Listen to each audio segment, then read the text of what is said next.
toutes et tous les amis. Salut à tous, salut à toutes. Bienvenue pour cette nouvelle vidéo. Aujourd'hui Chris, nous allons parler d'attaque de green. Ouais. On avait parlé la dernière fois de contact avec le sol en fonction du lie. Là on est sur le départ d'un par 3. Donc on va pouvoir planter un tee pour avoir, quoi qu'il arrive, une balle un peu surélevée et donc bien placée. Et donc on va parler surtout de stratégie. Comment on attaque un green en fonction de notre niveau, comment on l'attaque aussi en termes d'effet et ainsi de suite. Ouais. Est-ce que tu peux nous décrire la situation et nous en dire un petit peu plus, pardon. Très facilement. Donc, lorsqu'on regarde le drapeau qui est juste derrière, on peut voir que nous avons un green qui est plutôt tout en long, pas très large. Non, pas trop large. Pas trop large. On a un joli bunker qui est bien amical juste devant et aussi sur la partie droite de mémoire. Ouais. Sur la partie gauche du green, bon, bah, y a un pin, ça descend un petit peu, il y a vraiment l'eau qui est très à gauche. Donc du coup, comment je vais aborder le coup, ça c'est une autre façon de faire. Mais déjà en fonction du niveau, on ne va pas l'aborder de la même manière. Si demain déjà on est sur une distance, on est à combien à peu près? On a à peu près 170 mètres au drapeau et milieu de green 161, donc début à peu près 140. Donc jusqu'au bunker, on va dire 110 à peu près, 115 au drapeau. Ouais, 115 au début du bunker. Voilà. Okay. Donc il faut faire 140 mètres minimum pour pouvoir atteindre le green, mais vraiment minimum du minimum, voilà. Même je pense limite pour passer le bunker. Et on parle de vol. Donc si demain votre configuration, ou du moins votre façon de jouer ne vous permet pas cela, déjà la première action à ne surtout pas faire, c'est de jouer le green directement. Ouais, à cause du bunker. Si derrière vous voyez qu'il y a le bunker qui est juste devant, bah dans ce cas-là, prenez la mesure pour le bunker, enlevez 10 mètres pour prendre un petit peu de marge et jouez juste avant. Ouais. Ne vous prenez pas la tête. Gardez le green en longueur, ça vous favorisera, on va dire, déjà sur le deuxième coup.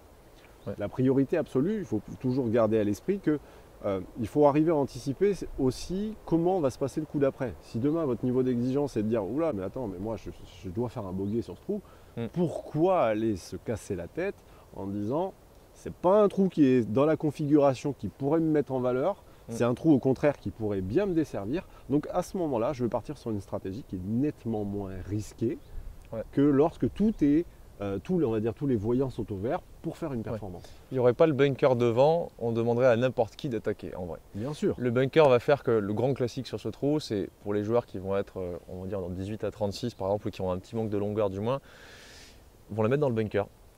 Surtout avec ce drapeau, on va faire une sortie qui n'aura pas la distance qu'il faudra parce qu'une sortie très longue de 40 mètres, même pour un pro, c'est très compliqué. Ouais. Soit elle va juste sortir du bunker et après il y a un putt de 25 ou 30 mètres, voire une approche de 25 ou 30 mètres, donc généralement ça termine par un 5 sur le trou, sauf que l'objectif c'est de faire bogey. Donc le bunker va vite emmener le double bogey facilement, voire pire. Donc soit on se l'enlève de l'esprit, comme ça on est sûr de faire, on est plus sûr de faire 4 en faisant coup de fer devant, plus serein, petit coup de 40 mètres.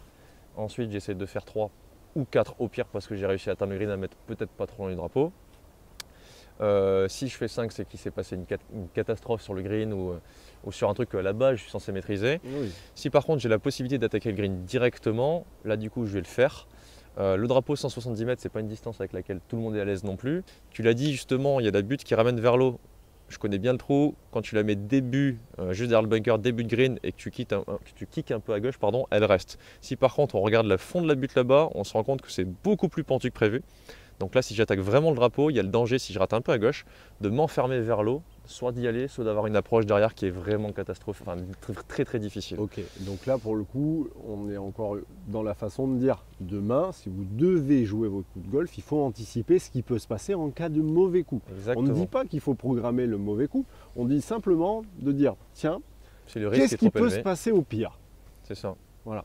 Donc ça, c'est la bonne façon de l'amener. Donc du coup, maintenant, on va essayer de partir sur un joueur qui a le potentiel pour pouvoir atteindre le green, mais qui ne gère pas forcément encore les trajectoires, qui n'a pas forcément de facilité à dire bah, moi je peux la faire tourner à gauche, moi je peux la faire tourner à droite, j'ai pas de trajectoire, pas de préférence, j'ai des difficultés à les créer. Quelle serait finalement la bonne stratégie à adopter sur des attaques de green d'une manière générale? Quel que soit le green qu'on attaque, il faut comprendre que viser le milieu de green, enfin avoir une finalité d'arriver sur le milieu de green, déjà ça aide pour quasiment n'importe quel joueur de golf. Donc si le drapeau est milieu de green, tant mieux. S'il est sur le côté, ça va dépendre de l'effet qu'on va jouer, d'être un effet naturel surtout. Un drapeau à gauche, on aura toujours tendance à dire que ça va faire user les joueurs de draw si on est droitier, en tout cas de trajectoire droite-gauche. Parce que la balle en fait permettrait de pouvoir s'aligner sur le cœur du green. Exactement. Pour ensuite aller éventuellement chercher le drapeau avec un effet. Exactement. En disant, bon bah ok, si je rate, je garde quand même une préférence pour le milieu de green. C'est ça, si l'effet ne prend pas, je suis milieu de green, je suis très bien. S'il prend, bénéf, je suis au drapeau. Ça c'est cool. Pareil à droite si on a un joueur d'effet gauche-droite. Si en revanche son drapeau est à droite pour un joueur d'effet droite-gauche, donc il faudrait qu'il vise au-delà du green pour espérer que la balle revienne. Si jamais il fait un trait, il est complètement à droite, il n'aura pas de place pour faire son approche. Très compliqué. Donc oui, un drapeau qui est à l'endroit opposé d'où notre effet a envie d'aller, il vaut mieux plutôt l'oublier et là véritablement terminer, viser le milieu de green. Alors viser le drapeau pour finir sur le milieu de green. Ouais, ça c'est important. C'est-à-dire qu'en gros, l'objectif c'est, si je suis un joueur d'effet droite-gauche, tous les drapeaux au milieu et à gauche, je peux me permettre de les attaquer. Ouais. Enfin, je sais que j'ai une chance d'y aller. Il y a de grosses probabilités déjà. Il y a une probabilité que je puisse y arriver. Si par contre ceux qui sont à droite, j'y vais pas, c'est juste normal. C'est juste normal. Donc en fait, il faut accepter son effet et sur une partie, normalement, on a à peu près 2/3 des drapeaux, on sera plutôt à l'aise, 1/3 on ne sera pas à l'aise. Si Dans c'est placé, tous les cas, c'est ça. Dans tous les cas, faites attention à une chose, gardez à l'esprit, si dans le pire des cas, ça ne se passe pas comme j'ai envie, il faut que je chope un bout de green. Bien souvent, on voit beaucoup de joueurs qui ont des difficultés à prendre des drapeaux, prendre des greens en régulation, parce qu'ils sont trop gourmands dès le départ. Le schéma de base, en fait, c'est tu vises quoi? Le drapeau. Ah ouais, t'es couillu. Et 3 mètres à droite, il y a un bunker, etc. C'est trop compliqué. C'est pas pour rien que derrière, on les voit à la télé, les drapeaux, ils sont tous dans les coins. Ouais. Et bizarrement, quand les joueurs ratent, ils sont souvent au milieu de green avec des gros... des potes de 6-7 mètres, voilà. etc. Ouais. Et quelquefois, ils sont obligés d'aller chercher des points. Donc ils vont grappiller les quelques points et on les voit tout de suite derrière. C'est pour ça que des joueurs de ce calibre-là sont capables des fois d'exploser les cartes de score avec des quadruples qui peuvent sortir. Parce que ce genre de situations sont on ne peut plus complexes et ils placent les drapeaux pile poil à ces endroits-là. Exactement. Donc gardez à l'esprit, si demain vous devez faire une attaque de green, la priorité absolue, c'est le cœur de green ou une stratégie adaptée en fonction de votre distance de façon à maximiser le résultat en disant aujourd'hui la configuration du drapeau elle n'est pas faite pour moi, c'est pas grave, je vais la placer et on verra ce qui se passe. Je prends mon 2 putts et tout va bien, ça récompensera les personnes qui se tiendront à leur stratégie, mais au contraire ça desservira ceux qui seront trop gourmands ce jour-là. Exactement. Dites-vous bien, vous ne perdez pas de points comme ça.